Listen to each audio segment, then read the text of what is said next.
Yes. So maybe we can start just because that's our shame, Vedant, that we are competing against lunch. So that's never a good place to be in. But do take your time. So a very quick introduction to Vedant, and I will let him introduce himself and his work. But I was quite impressed when in his Alan Turing Institute presentation on reliability of digital phenotype and sensor data for mental health markers. That's where, of course, like some of you know, that's where there was a lot of synergy. But I think the talk today would be a bit broader and something which is has real world insights as well as what are the intricacies as well as complexities which comes with it. Vedant, thank you so much, and for bearing also for these technical things, which I hope. But then this is getting recorded, and there's something which we do share with the community itself. So I hope the impact doesn't reduce. Over to you. Sounds good. Thank you so much for the introduction, Roy. Let me share my screen. Hopefully, no issues on this part. Um, okay, and I'm going to move to present review already. So hopefully you all don't see my notes right now because I should be able to see them. So hey everyone, I'm Vedant from Georgia Tech.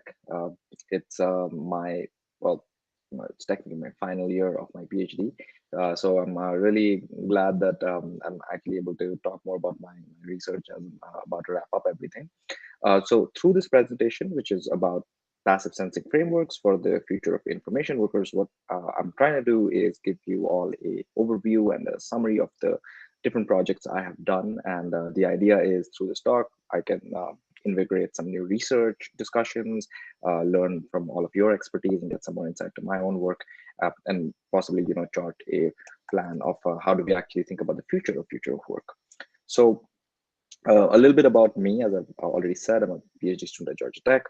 My advisors at GT are Professor Munmunde Chaudhary, who comes from social computing and computational social science and mental health. That's where she comes from. At the same time, I am also co-advised by Professor Gregory Abaud, who is one of the founding fathers of ubiquitous computing and context-aware computing, and that part of the academic world. Now, I will also be applying for full-time positions very soon. And if everything goes according to plan, hopefully by next summer I'll have a job and I'm done with this, and the slide can actually have like a full-time position as well. I also have a strong and consistent relationship with Microsoft Research, and I wanted to mention that for two reasons. Reason one is because when it comes to the future of work, especially, there are different teams in Microsoft Research that are actually doing this kind of work. I know in Europe, one of the other labs that does this kind of work is Nokia Bell Labs. But the reason why I wanted to mention this is that if anybody is considering interning there or wants to learn how you can work there. So I interned in 2021 in the productivity and intelligence team. In 2022, so just right now, I was interning with the human understanding and empathy team. These teams have very high overlaps with the kind of work you would be interested in. So you can reach out to me and I'll be happy to sort of guide that whole process. Now, overall, my research is applying concepts from ubiquitous computing and computational social science. So marrying basically the expertise of my two advisors into my domain. And of late, I have been starting to incorporate ideas from human data interaction, privacy, workplace social dynamics, and basically get a more constrained understanding of the research that I've been doing over the last 4 years. So in this presentation, like I said, we're talking about the future of work. And when I think about the future of work, I'm mostly thinking about it in a very simple way, which is, can we actually find a way to work in an effective manner that actually makes us stop working all the time, right? That's just basically the idea, right? How do we come up with effective ways that make sure that we can actually protect our time, use our time for other more important things? Now, and this isn't an idea that I came up with or anything. There's all the way with like Oscar Wilde was one of the first people who actually mentioned this. But actually, economists like John Maynard Keynes and all have said that this is possible, that we can reduce the time we're spending working and actually focus on better things. And that's the kind of prosperity we can strive for. right? And then that's the underlying motivation for the kind of work I'll be talking to you all about. When we think about the future work, a lot of different kinds of people work. There's a lot of different kinds of workers out there, and the future work is for everybody to think about. My work, though, is scoped to a very specific category of people, which I refer to as information workers, right? The information workers are people who have become very prominent in the past few decades. They're people who are um, manipulating information, essentially, right? That's how they're defined. In a lot of papers, you'll also see the term knowledge workers. The reason why I use information workers is because in some industries, knowledge work is considered to be a more sort of elitist and exclusive category, whereas information work is broader, and our work does sort of capture what you would consider service work, desk jobs, white collar work, essentially. And the people day to day, they are different from, say, gig workers or healthcare, or um, even, say, somebody who's in manufacturing, because mostly the day to day involves what we call brain work, quote unquote. So the reason why we want to focus on this group of people is, firstly, the kind of role they have, the kind of jobs they occupy, right? So IT, finance, consulting, advertising, marketing, these are significant in modern day economies. But at the same time, the other thing is, it is also a large population. As but the estimate right now is almost like 1 in 6 people is going to be an information worker. Now, when we think about that whole thing together, not only can it improving the prosperity of these workers, not only can it affect the economy overall, but it can also affect a large number of people. And that is why it's important to understand this. Now, let's think about the current context a little bit, right? So these two people are not my collaborators yet, at least. Some of you might know them. So the person on the left is Sundar Pichai, who is the CEO of Alphabet, and the person on the right is the CEO of BlackRock. His name is Larry Fink. So BlackRock is an asset management company, and Alphabet, if you all must probably be knowing, is sort of the parent company of Google and that whole asset group. So America right now is facing an economic downturn. And at the start, I said, hey, I want to find a job and all of that stuff. But the fact is, right now, the job market doesn't look very good. And people like Sundar Pichai and Larry Fink, they've all come out and spoken about what they think the workers should be doing. Sundar Pichai believes that the Google workforce is not effective enough. They're not efficient enough, is actually what he said. And Larry Fink actually thinks that by bringing everybody back on site, the workers will become more productive.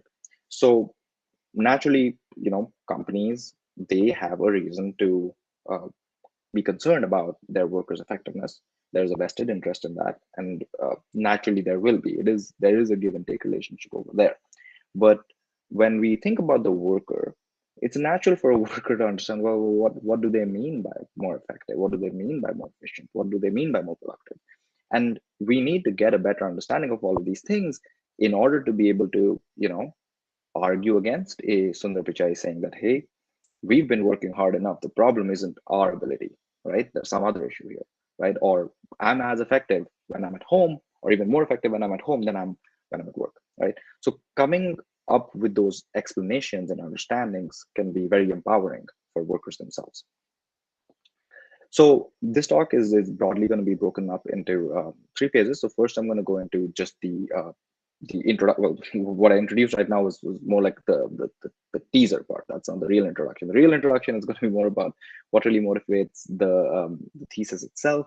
The various concepts I'm going to be going through will be unpacked a little bit more so that everybody has a common understanding.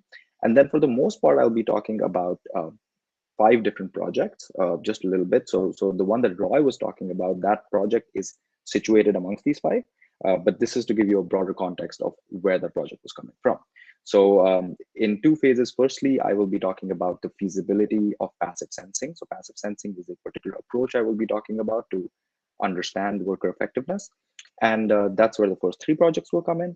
And then I will be talking about the constraints of actually making these technologies practical. That's where one of my more recent works will come in. And the last project I will be talking about, that's an ongoing piece of work. So I won't be really going into a lot of detail on that one. But I'll still keep it out there just because I would be happy to understand what y'all's views on that is. So to get on with it, we were talking about, the CEOs, they want to understand what makes a worker effective. Workers want to understand, hey, what makes me effective, so I can tell these people, hey, I've been doing a good job. So at the base level, a successful worker tries to positively contribute to their own objectives as well as their organization's objectives. When a worker can do both those things, that is when a worker can strive towards prosperity. That's the basic idea. At a micro or an individual level, a worker's success is reflected by two broad aspects. One is their performance, the other is their mental well-being. Now, when I talk about performance, it's actually a broad term, and there's a reason I'm using the word performance and not productivity. Because if you think about productivity, that really only captures the first thing over here, which is proficiency at your task. Your job pays you for certain things. They tell you you're supposed to do certain things. How well do you do those certain things? That is what is productivity. But in the real workplace, that's not the only factor that's being really considered when we think about success and we think about effectiveness. So, and there are many other ways people can actually contribute to the workplace, which might not be as covered as explicitly in the real workplace. However, in the literature, we do have evidence that these things exist. So one of those things is citizenship, which is, can you go beyond your role? How do you help your coworkers? What do you do for the company? Can you actually mentor people? Can you actually solve problems which you might not be directly paid for, but you put out a fire in a very difficult time? That's citizenship. At the same time, are you somebody who, you might be doing your task proficiency might be high, but are you disrupting other workers? Are you affecting how your coworkers work? That could be a negative aspect to your performance. So all of these things can be considered when we think about what makes a worker effective in that performance sense. Then we can think about well-being as well, and well-being again is multifaceted. And when we think about well-being in the context of the workplace, the general idea is, if you're in an environment that makes you happy, that makes you satisfied, you will actually be able to sustain your commitment for longer and thus have a more secure future, a happier future, a more prosperous future. Now, workplaces, for the most part, at least in this part of the world, their focus on well-being is from the point of view of sustaining, upkeeping, or maybe even promoting positive aspects of well-being. So there could be, say, a yoga class or a subscription to Headspace, or there could be some sort of check-in at the end of the month. But research, for the most part, in this field, it focuses on how do we reduce the negative aspects of well-being, so such as stress, which is how do you take external stresses, how do you respond to external stressors, versus also anxiety, which is how do you anticipate those things, and how does that affect your work. So those are the things that we look at in the domain, and these are basically the different constructs I'll be talking about through the rest of my projects. And there's a lot of other things which are a part of mental well-being, which I'm not explicitly talking about here, and those are very well probably have implications with my work, but for this talk at least, we'll be focusing majorly around the things I mentioned right now. So how do we do this in the workplace today? So the way workplaces do this, or get an understanding of worker effectiveness, is by using self-reported surveys, right? That's the standard approach, is you ask the worker, evaluate yourself. And by that, you'd identify certain characteristics, and then you understand, okay, this is how workers are feeling, this is how workers are doing, this is how that particular worker has been working. Now, surveys have many limitations, and many of these limitations actually get worsened in the workplace. So a survey, for example, has recall biases, it has impression biases, sampling biases. And when you think about the workplace, it's about, okay, what do you want to tell your coworkers? What do you want your manager to think of you as? Who is who's even being considered in these evaluations, right? So it's not just the evaluation that every worker has to do as a part of their uh, uh, as a part of their progress, but HR might actually do a survey, and they might selectively pull out people who are more willing and more inclined to feel happier about the workplace, and it doesn't capture everybody else. At the same time, surveys are also static. So many times, what I've learned through my work when I've been talking to workers is, a lot of these evaluations actually happen at periods in the work life cycle where everything is pretty much fine. So it doesn't really capture the difficulties of the day-to-day, the dynamic variations. Those aren't really captured. It's being captured at points, say at the beginning of a quarter, where everything is fine, right? Or at the point in the good quarter where you have to show certain results to say your finance or certain other evaluation in the company, and you're not really looking at what's going through an individual. So surveys just don't really work for that part, firstly, even at that individual level. Then the other aspect is there's a lot about your work experience, which is based on factors beyond yourself. For example, how do you fit in with your team, right? That is something that a survey doesn't really scale very well to get. You could ask one person about their social connections, but then how do you reconcile it with other people? That's where surveys again get limited. And you can think of it even broader. There are certain organizational aspects, which are, say, cultural norms, policies, which come out on a much larger scale, which does affect an individual. But at the workplace, this is not really measured. There's no way to understand it. There's no way to even see how it affects a worker.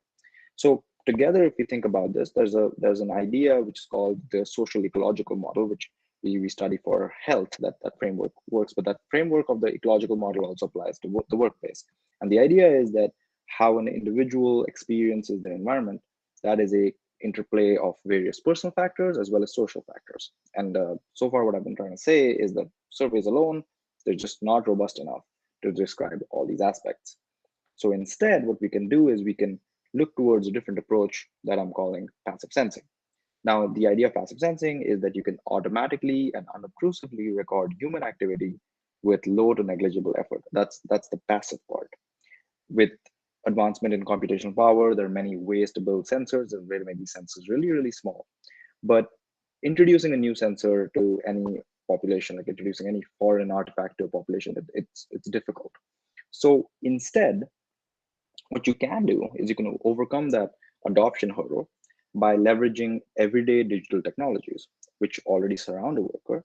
And those actually present a unique opportunity to study information worker behaviors, particularly because information workers, due to the nature of their work, they have certain personally owned devices which are around them, which can be good ways of understanding behaviors, such as their smartphones and wearables.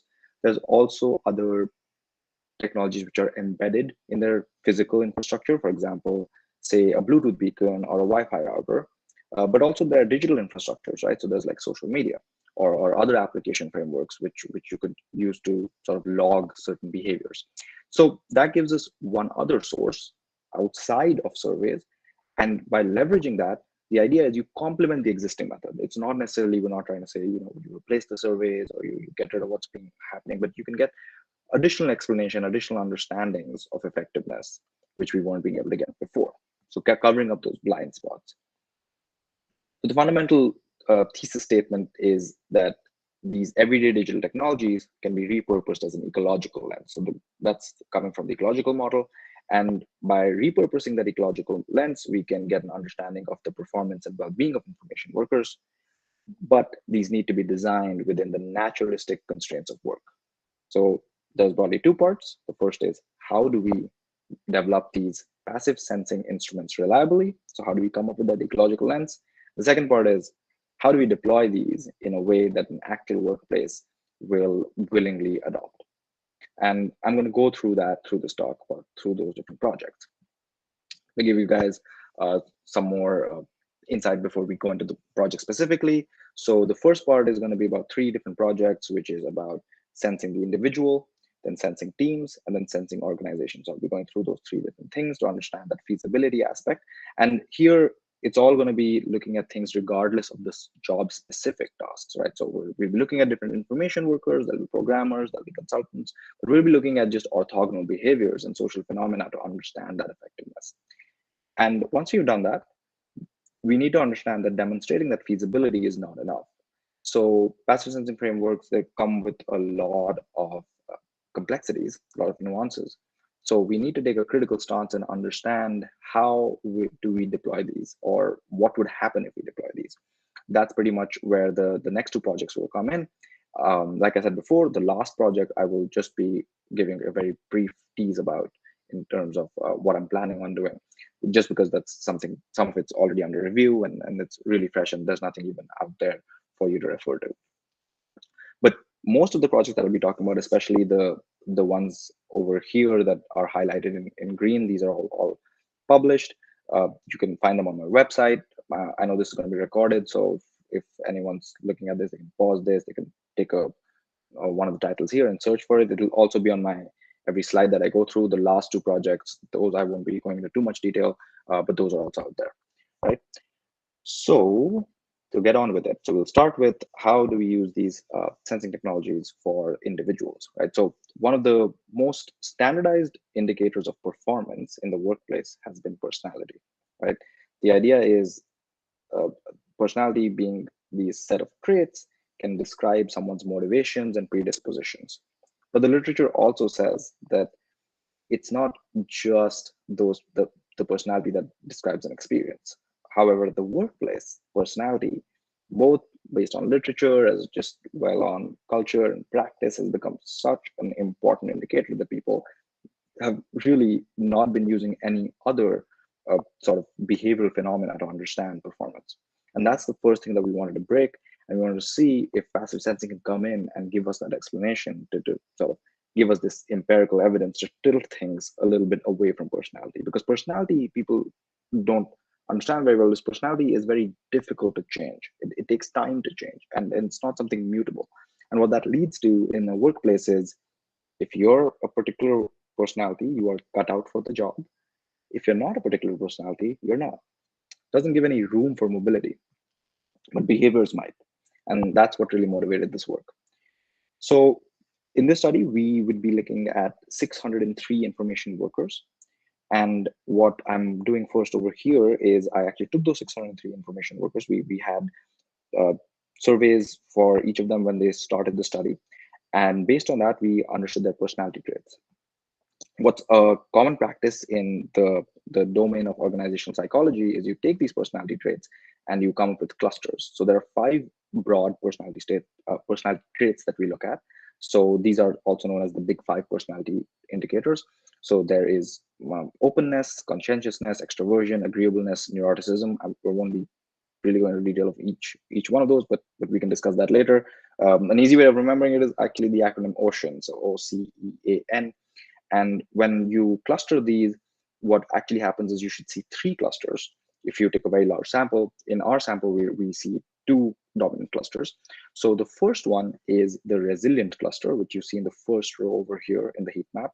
And what the resilient cluster really is, it's what is considered an aspirational sort of personality composition. It's aspirational because you're high on conscientiousness, you're more responsible, you are high on extroversion, you'll be more social at the workplace, you'll be willing to take in more collaboration, there's more agreeableness, so you'll have less conflict, and you are low on neuroticism. Neuroticism is a personality trait for stability of how your emotions are regulated, right?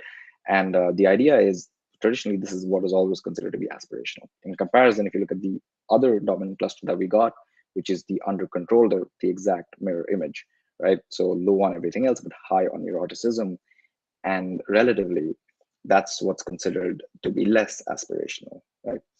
But if we just start clustering everybody this way, it gives very little room for somebody who's in the under control category to move up. So that's where we decided, okay, can we learn certain mutable behaviors? So these 603 participants over, I think, a study of more than a year, what we did is we logged different behaviors through different everyday technologies. So we had their smartphone, we had a wearable that they were provided, as well as we had these Bluetooth beacons in their workplace. And here's a sample of some of the features we were looking at. And these are very basic behavioral features which are used in the literature for, especially when it comes to digital health, are very common. So there's like how much they're walking, what's their sleeping like, how are they using their smartphone, how are they using their desk space, right? So those are the different things we were looking at. And just the way we clustered their personality, we took all these behavioral features and we clustered them again based on their behavioral features, and we found 2 dominant clusters here, right? I unfortunately don't have very good names for these clusters, like resilient or under control, but let's just call them C1 and C2 for now, right? And what I want you all to focus on is the second row, which is C2. When you look at C2, and if you look at the part where it talks about the unlock duration and the unlock count, so that's in the middle columns. So the unlock duration, that's higher, but the unlock count is lower. So that's actually demonstrating some sort of batched phone use. You're unlocking in a batched way, which is actually an indicator of possibly having fewer distractions. At the same time, if you look at, go further on the right, if you look at how they use their desk is actually, they use it in a transient way. They're not actually spending a lot of time on their desk, they're spending more time away from it, which could indicate that they were collaborating on meetings. Note, this whole study was actually done in 28, or the study ended in, yeah, it was through 2018 to 19, so this is pre-pandemic, right? Another thing we noticed about them is their sleep, right? Their sleep duration is actually much higher than the other cluster. So these are behavioral differences that particular cluster was showing. And what we do is we do a significant main effect test on the personality clusters and the activity clusters, and on different kinds of performance variables that I was going over. So task performance, citizenship behavior, organizational deviance. And what we find is, firstly, we find that the activity context, or the clusters for activity, so the C1 and C2 that I was showing you, those firstly are significant, even given the personality factor. So regardless of your personality, there's some effect of your behaviors, which the literature always spoke about, and now we have empirical evidence to support that. But the other thing we also see is what the size of that effect is. And when it comes to things like task performance, the effect isn't very large. It's a little better when it comes to deviance. But if you look at something like citizenship behavior, it's actually more, and it's saying that, well, 50% of that aspect of performance is explained by your behaviors alone. So if you look at the graph on the right, what we're trying to say is, say you're somebody on the under controlled category, right? That's your personality type. That's how your personality has been defined. If your behaviors actually are more like C2, which we were saying about, they're using their phone in a particular way, they were using their desk space in a particular way, they were sleeping in a different way, you can actually be performing as high as certain other people who are in the resilient category, right? So you can actually move up. And of course, even people in the resilient category, there's room for them to improve as well if they change their behaviors. So it gives us that room of understanding, okay, if we change behavior, things can actually be better, or there's a hypothesis worth testing at least. So if you think about this from the perspective of the organizational researchers, there's that empirical evidence. But from the place of the workers and work itself, what we're really highlighting is certain behavioral phenomena that generate certain testable hypotheses. And now with the technology that we're demonstrating here, they can actually go out and test it and start making changes. And a lot of workplace changes do happen. Many of them don't happen necessarily with a scientific method, but things like activity-based working, where people don't have, people have to keep moving their desks every now and then, or deciding whether, having a meeting fully hybrid, fully remote, fully virtual, these kinds of experiments, these can be run, and we can understand the behavioral differences. So moving on from the individuals, we go one level out, we go to the team. So our work, especially information work, it's not just about the individual. There's a lot of collaborative dependencies, right? And there's a lot of different social dynamics when you share a particular workplace in the figurative sense. So in this study, what I'm really trying to do is understanding how do workers fit in to their teams or their cohorts. That's the broader idea. So let's talk a little bit first about that idea of fit. So at an organization, the idea of fit is a, again, most of the concepts through this talk, it's a broad idea that when a worker's expectations or attitudes, those align with those in their team or cohort, that's what's considered to be fitting in, and that can indicate things like their commitment, their motivation, their satisfaction. All these three things affect their performance and well-being. So some of the basic ways of thinking about fit could be something like your responsibilities. If what you think you're responsible for aligns with what your team thinks you're responsible for, that's a good that's a good status quo. Another way of thinking about fit is actually also the pay gap. If you are not satisfied with your pay, and that doesn't match with what the rest of your cohort is getting, that will lead to dissatisfaction, and that'll affect your performance and well-being. And much like what we were seeing earlier with the personality measures from the previous study, these attitude-based measures, they're a little inflexible. And sometimes they're a little hard to measure as well because they're survey-based. So can we come up with a more behavior-based measure of fit by leveraging these technologies that I was talking about? And in this study, we will now be looking at a smaller sample of information workers. So we're looking at about 250 workers, and we were looking at them daily, and there were 4 different cohorts. So we were looking at them over about 2 months, I believe it was the July and August of 2018. And the technology we're really repurposing in this, the everyday technology we're using is just Bluetooth beacons, right? So Bluetooth beacons, they're their only purpose is that they're Bluetooth beacons, but in theory, you could do the study with any other sort of Bluetooth device, like your phone or your laptop or your work machine or anything. And the idea with the Bluetooth beacons is can you use these beacons to record a coarse measure of work activity? So based on the presence of the workers at their home or their desk, can we get some understanding of what they're trying to do? And once we have these measures, what we try to do is we looked at each individual in a cohort. So if you look at the heat map on the left side, it says person, each row is actually an individual, right? And it says away from the desk. So what that means is that whenever you see a brighter spot in that row, they were more likely to be away from their desk during that hour, right? And on the right side, the heat map, it shows a normative, a latent pattern that we extracted from each individual pattern to show what the whole team behaves like. So if you look at the whole team, what's happening is you can see that at 12 o'clock, which might actually be the time in Europe right now, is that there's a brighter spot because most people were probably either having a common meeting or a lunchtime, and that's sort of the normative routine that was there. Now, what we're trying to say here is that there's a difference between a person's behaviors and their teams, and that difference is a measure of fit. And we're calling that routine fit.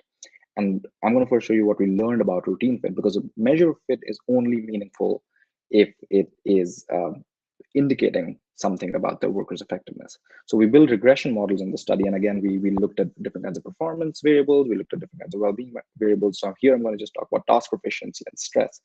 So what we found is when routine fit is higher, when people are more aligned or more synchronized with their rest of the team, there was actually a positive effect with task proficiency. Interestingly enough, when there was higher fit, there was also a positive effect of stress, right? So we again don't understand entirely what was happening in this study, because that's one of the major limitations of doing this kind of passive sensing behavioral work is you're doing it over so many days, you're getting the empirical data, but you don't really know what's happening on ground. But based on the literature, what we do hypothesize is happening is when the routine fit is increasing, there is an increase in the coordination and the collaboration. Because think of it this way, as if I'm in work when my coworkers are in work, right, and we are at the desk at the same time, I can update them, I can get information from them, I can extract information from them, whereas when they're not there, that will be a hindrance. But at the same time, it also reduces autonomy. So what that means is, if my, say, supervisor is still there, will I get up and go and take a break, or will I wait for the supervisor to leave and then take a break, right? So there's that reduction in autonomy as well, and that could be leading to that increase in stress. So together, what we're seeing here is, from the research point of view, there are basically new ways to understand fit and essentially uncover different kinds of constructs, right? And that's really what we're talking about here, is that there are behavioral constructs which you can measure for work, and it actually impacts their mental well-being, it impacts their performance, and that could be explaining things which we can't capture otherwise. And from a workplace's point of view, it just shows a different framework of understanding what makes certain workers suitable, and think of different ways to reconfigure teams based on these different factors. So we'll move one more level out now, and we'll look at the organizations. And one of the things that is sort of a higher meta point at this point to understand is the previous 2 projects that I spoke about. Here, in those projects, what was happening is I was showing how passive sensing can be used to provide explanations, right? It can provide us new knowledge. In this study, in this project, we're going to be going over how can passive sensing be actually used to inform changes, right? Actually create some sort of intervention. And here it's mostly going to be about less of like a diagnostic thing that we were looking previously. It's more going to be about a prognostic aspect. Okay, this is what has to happen. And here we'll move a little bit away from information work for a second. We'll be looking at a university community, but the idea is that the university community can very well be a proxy for information work. And we're looking at students in higher education particularly, and this is in a large um, a large STEM-based university in the United States, which will very much behave like a large community of information workers. And arguably, there are some differences, like a university campus can have like a lot of different social groupings and things like that. But overall, there are a lot of similar tasks involved. And eventually, these people will go to a similar career. So this was a more recent study, relatively recent at least, and it was in the context of COVID-19. And we are particularly studying crisis in this case because crisis is one of the cases where you see community level dynamics emerge and affect individuals, right? So the map on the left that you're seeing, that's basically how the university campus closed locations when COVID-19 happened, and that's how they wanted to reduce transmission, right? So that's the map, and the blue lines basically just show how mobility goes through those locations. And those orange bubbles are basically how intensely certain locations were closed down. Now, this can reduce COVID-19 spread and was probably effective in that. But on the downside, what happened is there was a lot of learning loss because a lot of people had to go in virtual, their entire schedules were virtual. At the same time, it also led to a lot of social isolation because for a lot of people in these campuses, in this campus with about 20,000 visitors, there was no contact with anybody. So there was an adverse effect on the social aspects of their life. So what we're trying to think about is that instead of the way shutdown happened then, which was essentially look at certain classes and make them remote, can we come up with a more targeted way of shutting down campus, which is based on behavioral phenomena, and it doesn't actually have any of the disruptive side effects on the community, right? So here we're going to leverage a technology which is the Wi-Fi routers. And what we did is we basically took de-identified logs and we got it from about the 40,000 different visitors who went through campus over like a year. And we use this to model better behavioral interventions using passive sensing. So most large universities, there's some sort of managed Wi-Fi network that they have, and they accumulate these access point logs. And these are mostly for operational purposes and for maintenance and security. So once these logs can be anonymized entirely, what can happen is you can use these to safely, retroactively describe the mobility of users. And how you can do that is basically through like a bipartite graph that I'm showing over here. So you don't need to know who the people are, you don't need to know what the locations specifically are until you need to get the output. But through the bipartite graph, what can happen is you can first get some sort of a people network, right? So how the people are connected based on which locations they were co-located at. At the same time, you can get some sort of a location graph of how different locations are connected to each other. And through that, we can actually come up with ways to understand which locations need to be closed down based on the traffic, essentially. So in this study, what we did is we tried to simulate hypothetical scenarios of the disease transmission.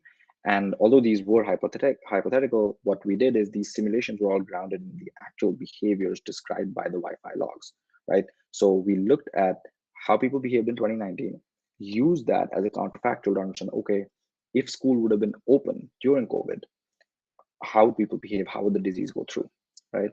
And we actually look at this through different behavioral scenarios which we create in the simulation. So what's happening in this graph is the first one that you see, the gray line that you see, that's the no intervention case.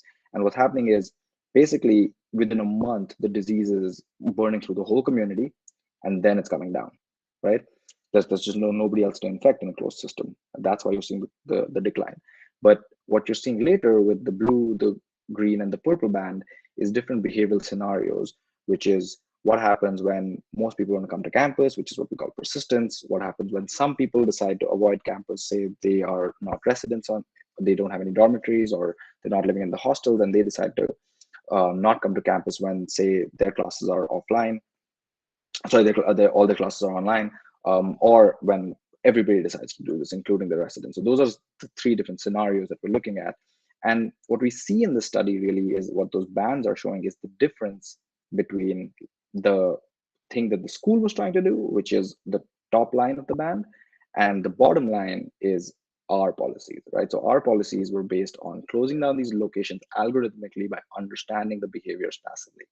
So one way to think about that is if we think about which places are the hubs, which rooms are the hubs, can we actually identify those hubs and then just close the hub down and then see how does that reduce the infection rate? And next, most importantly, how does that affect the students and their effectiveness in terms of learning and social isolation, right? So that's what we wanted to reduce. So what we found is when people were going, when people were, say, using or would use these algorithmically determined policies, which we're calling targeted shutdowns, when it comes to the learning loss aspect, right?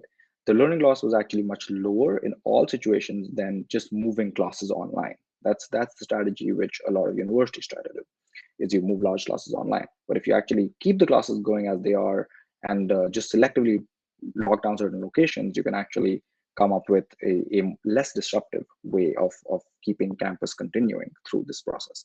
The other thing we also saw was when it comes to the aspect of social isolation, we saw that when it comes to how many people were completely isolated, we saw that it was less people that were completely isolated, and actually we're getting all of this with better infection reduction. That's what we were seeing in the previous slide, right? So overall, you can actually use passive sensing to inform decisions as well and not just understand it. So again, from a research point of view, we are basically showing that pretty much like what we saw with the previous things, is that you can highlight granular aspects of behavior, right? And in this case, it's community behavior. And from the practitioner's point of view, is that passive sensing is providing a expressive and flexible approach for decision making. So here we did the decision making mostly through simulation, but there could be other ways to make those decisions as well. So all in all, what we've seen is we've seen how can we get these ecological insights through these frameworks, right?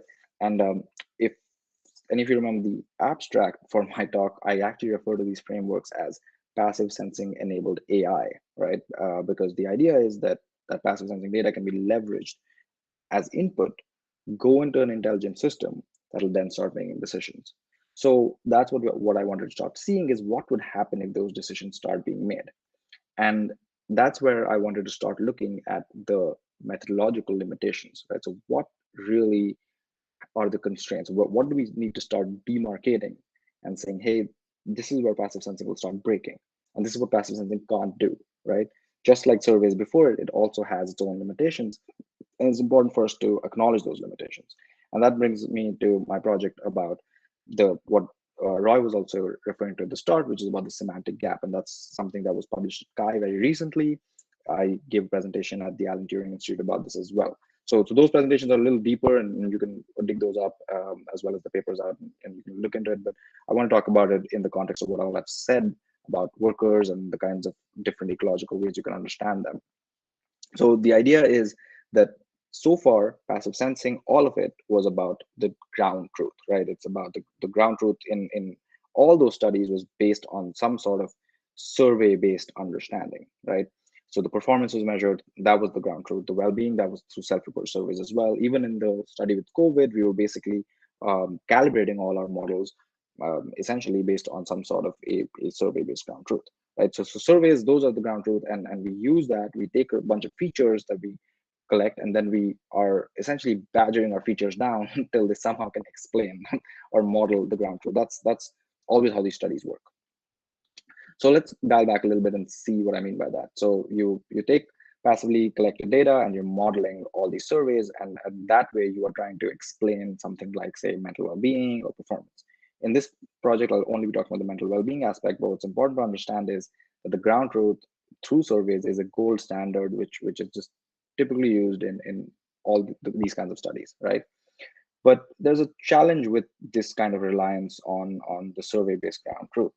And to explain that, I wanted to go into this idea which some psychologists and computer scientists have argued about, and in many other aspects, such as linguistics and computer vision, is that the ground truth is just a interpretation of the underlying experiences. So if we look at this sort of figure that I've created, which I'm very proud of, actually, we will go through it step by step. But the idea is, very much on the left side, what we're seeing is the physical aspect of a mental state. So physical aspect is some sort of a visceral reaction. So if you watch a horror movie, your heart starts pounding. That's a visceral reaction.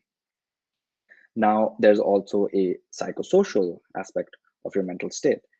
You could be considering that some sort of an evaluation of what you think about that situation. So while you're watching a horror movie, I ask you, hey, how stressful was it? You're like, ah, that wasn't that stressful. That was just one jump scare or whatever. But at the same time, your body might not be reacting that way. Your supervisor giving you more work right before a deadline. That could be stressful. That could probably be more stressful than the horror movie. Now, you move one level further out on the right side, is the ground truth is actually not even the evaluation itself. It's a report of that evaluation. What are you willing to report, record, and disclose? And in the workplace, you bring in all those other factors is, okay, I've got the supervisor, I've got the HR, I've got the organization. What am I willing to tell them on that report? And then that report is then what we're modeling. So as you see, as we move further right, we're going so far away from the true mental state. And that very much, I think, is a case of what people have argued in other fields to be a semantic gap. So there's a misalignment in what we're modeling and what's truly happening. And this project was a way to understand what that gap really means for passive sensing in mental well-being, and how can we actually reduce it. That's where this project is coming from, and we need to do that if we really think about deploying this to the workplace.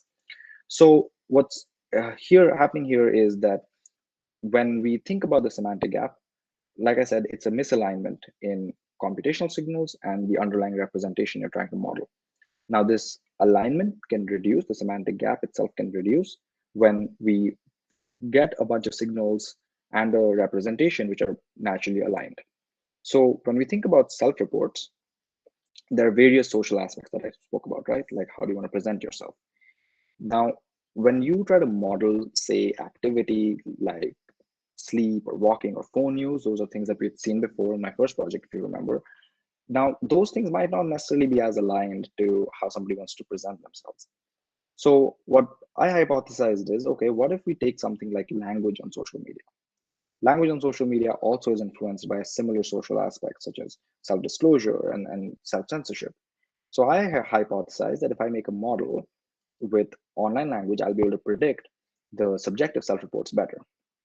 By contrast, if I take a different kind of ground truth, I take, say, how someone experiences the stress through their physical, or like through their physiological arousal, through, say, a wearable, I'll be able to predict that aspect better with the just activity features such as sleep and walking. And this study was done with about 300 information workers, and there was again, over a period of time, so over about a month's time, we did the study. Also, this data set is also pre-pandemic.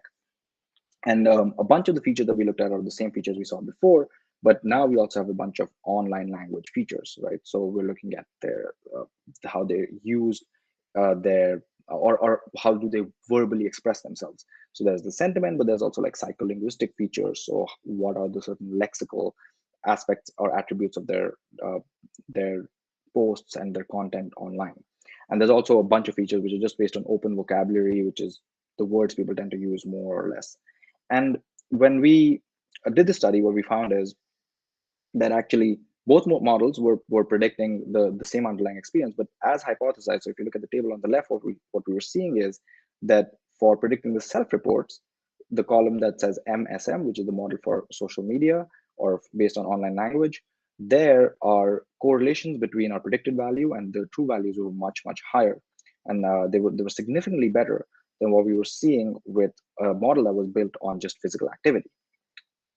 In contrast, when you look at predicting arousal, social media still does pretty well because there's a trait aspect of arousal. Just certain people have a certain kind of arousal pattern, but if you look at the physical activity, that actually does way better. So our hypothesis pretty much holds in terms of which representation is more aligned with another one, right? And that was what the semantic gap had always said theoretically, and we can prove that in the case of passive sensing and mental well-being. But now, how do we reduce it, right? Should we just always start doing these studies with self-report and social media? So what's important to remember is that the constraint here is because we need to find computational signals which are semantically aligned. We don't need to find the exact same computational signal. And we can do that even without social media. So we still keep everything to physical activities. And what we decided is, let's bring in the Bluetooth features that we saw in the previous studies, right? Which was about the routine fit, which was about how people are arranging themselves with their team. And there are certain social aspects to how people are co-located, how people are interacting with each other, and that you could get with the Bluetooth. Even at a course level, you can get some of it.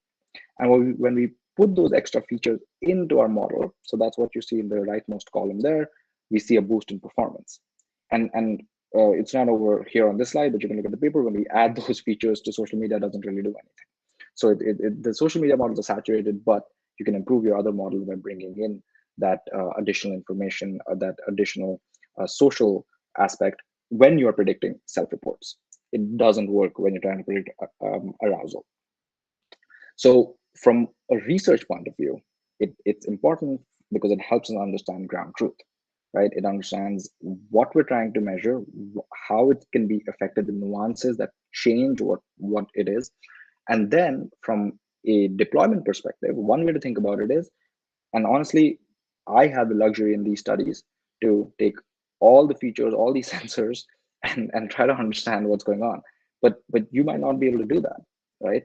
So, and even if you are, then it's still a fishing expedition of understanding, okay, which features are better. But the idea is that if we can carefully select which ones are semantically appropriate, we could probably do more parsimonious deployments, which are more specific, more computationally aligned, and you'll get better results. So we understood that methodological constraint, and this is pretty much, I'll be wrapping up my presentation with this the next few slides very quickly. But the methodological constraints help us understand the feasibility part a little bit better, what's probably going to happen. But there's another aspect which we don't really go on to, which is the adoption part, right? End of the day, we want to make this thing for workers. We want to make this for them to get better insights. Now, when we think about the workplace, though, and when we think about that big picture, it can be a little bit more complicated to understand how that is going to really happen, how these passive sensing frameworks will really be deployed. So that's pretty much what my ongoing work is about, is how do we evaluate this adoption of passive sensing? And I think about it from, again, that point of view of passive sensing enabled AI, because there are going to be more intelligent ways of making these inferences, more data is going to come in, there'll be more astute observations that'll come out of these kinds of systems. But if you just think about how the flow of this data works, the unique selling point of passive sensing has always been that you have to do very little. Remember, it's automatic, it's continuous, and you get all these insights from workers. And you're able to get that and learn about yourself. So think about it like a Fitbit. A Fitbit is doing passive sensing, right? You don't have to do anything, you don't have to track anything about yourself, but you learn so much about yourself, right? But in the workplace, what happens is there is you, there's the system, and then there's the organization. And there's some asymmetry in this paradigm of how the data goes and how the effect comes back to you. So that makes it very different from using a Fitbit.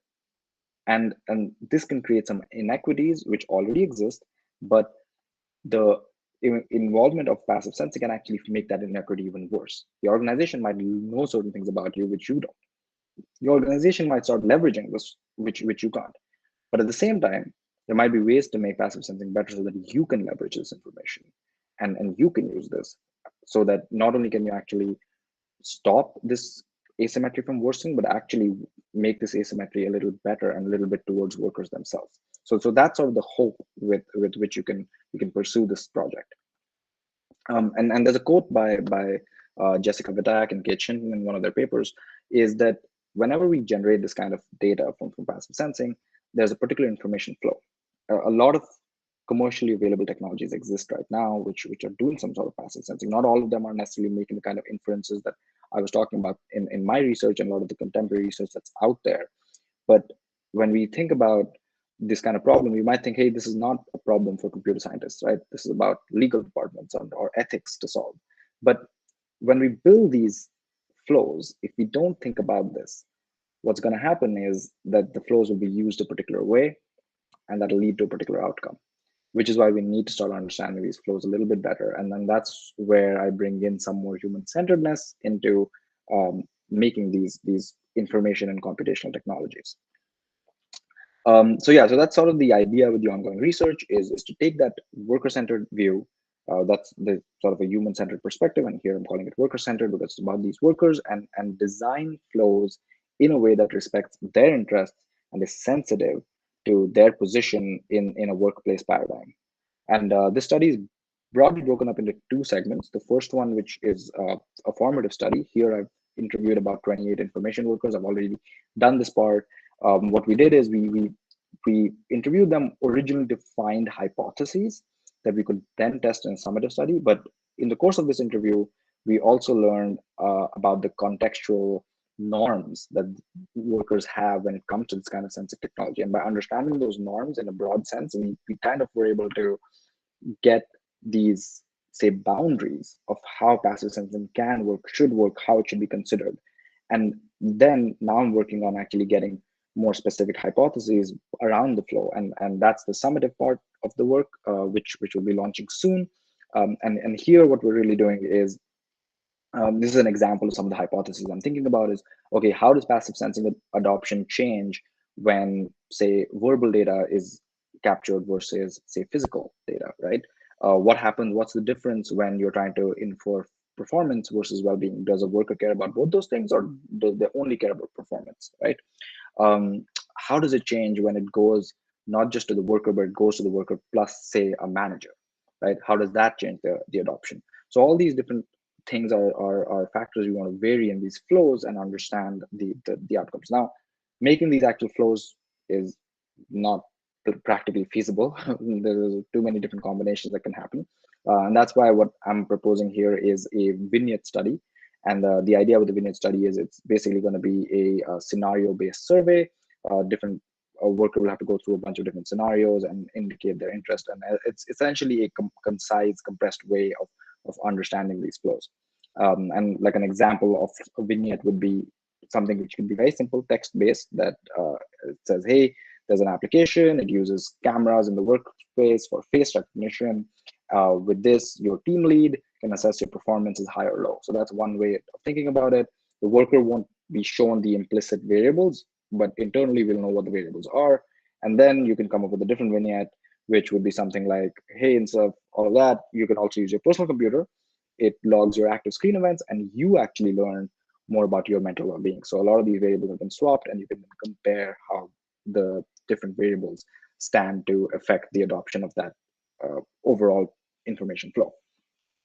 So the idea with that study essentially is that we'll basically be able to get some sort of an ontology of what affects the adoption of information flows. So that can maybe help our design decisions of, just like what we saw with the study on the semantic gap, which is about the ground truth and the kind of sensing we do. The idea with this one is to come up with what's the whole flow supposed to look like from what we sense, how it's measured, what is measured, who it goes to. All that can come out through this, and that could be through some sort of a checklist-based guideline set. But at the same time, even from a higher level for information workers themselves, it is a way to provide them with more knowledge. Like a blue sky hope is that, workers will be able to get a better understanding. Hey, this is what is possible with this technology. This is the right way of using it. And if technology is used this way, then they will not be exploited, but they would actually be able to be empowered by it. So that's sort of the idea. That's the hope. And hopefully I'll be able to do this project by the time I finish my PhD. And that's pretty much my talk. Thank you so much for listening. Thank you. Thanks so much, Vedant. It was quite rich. Dule, do we have time for a couple of questions, or because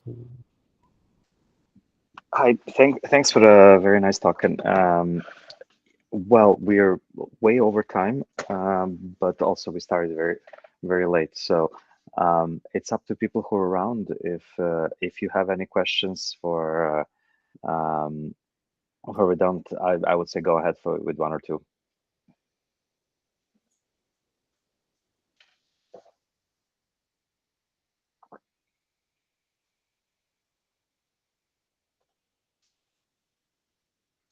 Anyone? No. I had a quick question. Oh, there's Ignacio. Go ahead. Yeah, thank you for this presentation. Well, I imagine that you always get this kind of comment of how concerned we are when we see the development of this kind of tools and many people maybe are already told you about the atomic bomb, and when when the well, all of these ethical concerns of using this. So in that sense, I wonder why you didn't you start why the vignette study comes at the end, while it maybe should have come at the beginning of your work. No? Yeah, no, So that's did it, a great question. yeah, did it come at the end basically because it created awareness around stuff on your end and around you, and then you went there, or yeah? Yeah, that's an excellent question. Also, a question which was asked to me before as well when I first presented it. I think in part actually, Ignacio, you answered it yourself. Is a lot of the awareness around it. I think not just my personal awareness, but I think when I started the project itself, that time I think the whole idea of the quantified self was still more siloed out. Is that, as long as you can find a more accurate, objective explanation, that itself trumps all the other concerns. But very much like me, as I went through the studies, and the field sort of moved with the study, right? We started actually looking backwards and then thinking, how do we do this differently? So that's why, like, some of the all the projects that you saw in the start were from something called the Tesserae project, which was a very, very Herculean task to do. But now when I'll think about the project again, is, we probably needed to bring in some more checkpoints of getting these workers to participate more in the data collection, for them to actually participate more in the sense making of it. And we didn't do all of that. And it's not just that we didn't do all of it, but nobody around that time was doing that.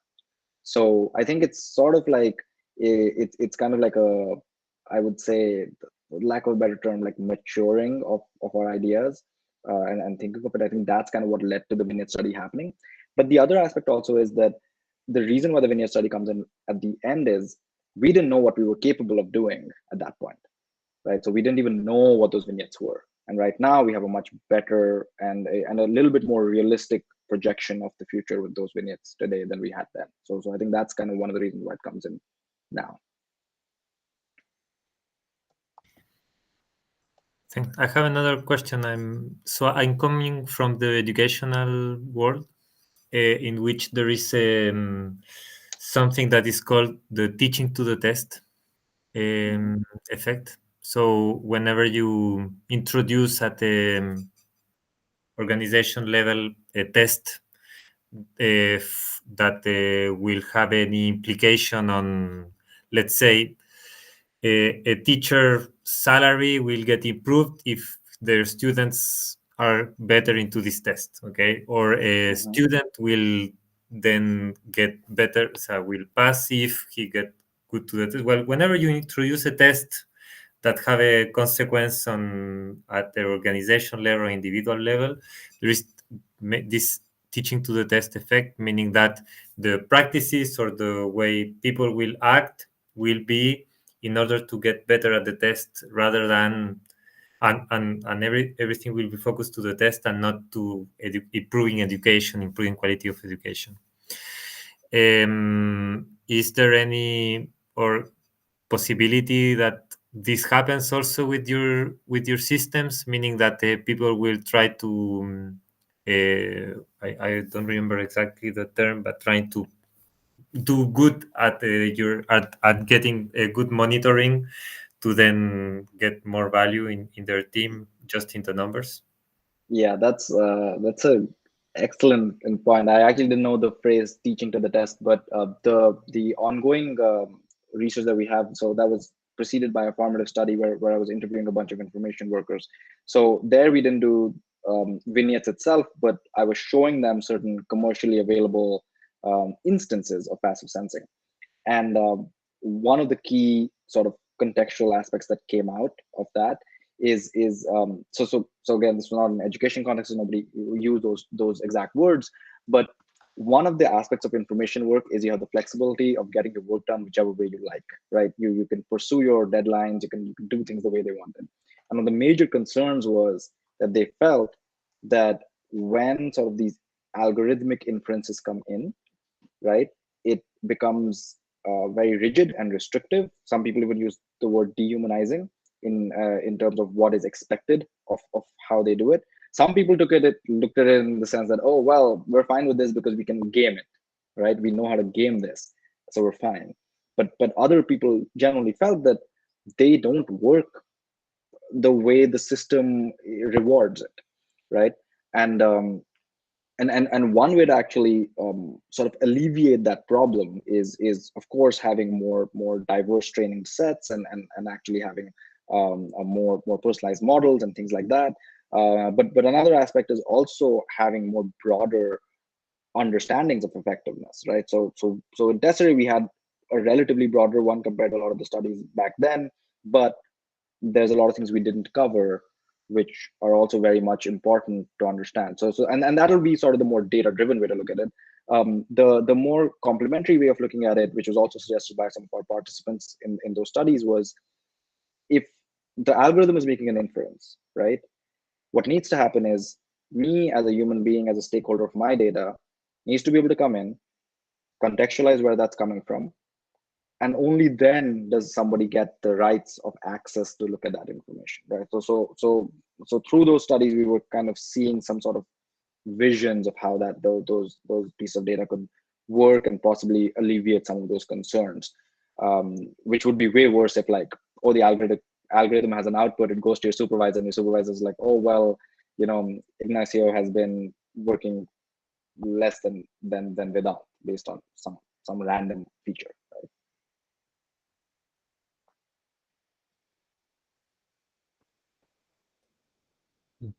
Dule, did you have a final question?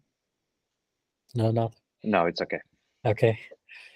Maybe just one quick squeeze in, just in terms of goal optimization, whose do you optimize, the organizations or the employees? Because, like, I think that would make all the difference. Yep. So I think the I mean, firstly, I think what's implicit in your question itself is that there is, in all likelihood, some conflict in those two goals in many cases. I think, having said that, like, the stance where I come from on this, at least, or I've at least started going into, is if you optimize for the workers, right, that way the organization sustains. That's not something which necessarily everybody would agree with. There's, like, a lot of, frankly speaking, there's a lot of, like, socio-political aspects to that. How America would think about this is very different from how France would think about this. France has much better employee protection accountability protocols, which America doesn't have, right? So but I think, personally, I think that's more of a stance thing than like a mathematical solution. Is that if you go for the workers, because I feel that if you don't go for the workers, even in, like, a situation like ours, is eventually there'll be turnover. People will not want to work in those places. There will be some company who will do it better, right? There will be some random Silicon Valley company that comes in and says, oh, we've got a great new culture where we actually sense and give it to you. So even in that sense, you could make an argument to make companies think more about their workers. So that's how I think about it. Sure, because I was thinking, because you talked about power asymmetry part of it in your equation, and manager there and stated versus revealed kind of a equation. No, but very interesting. I think that's a very interesting finding. I think that, let's call it a day. It has been a long day for you also, and it's ungodly hours for you. Thank you so much. This is something which we our extend invites for you to attend our future seminars also. Thank you so much for the talk today. Thank you so much for listening, everyone. Thanks a lot. Bye. Have a good day. Take care.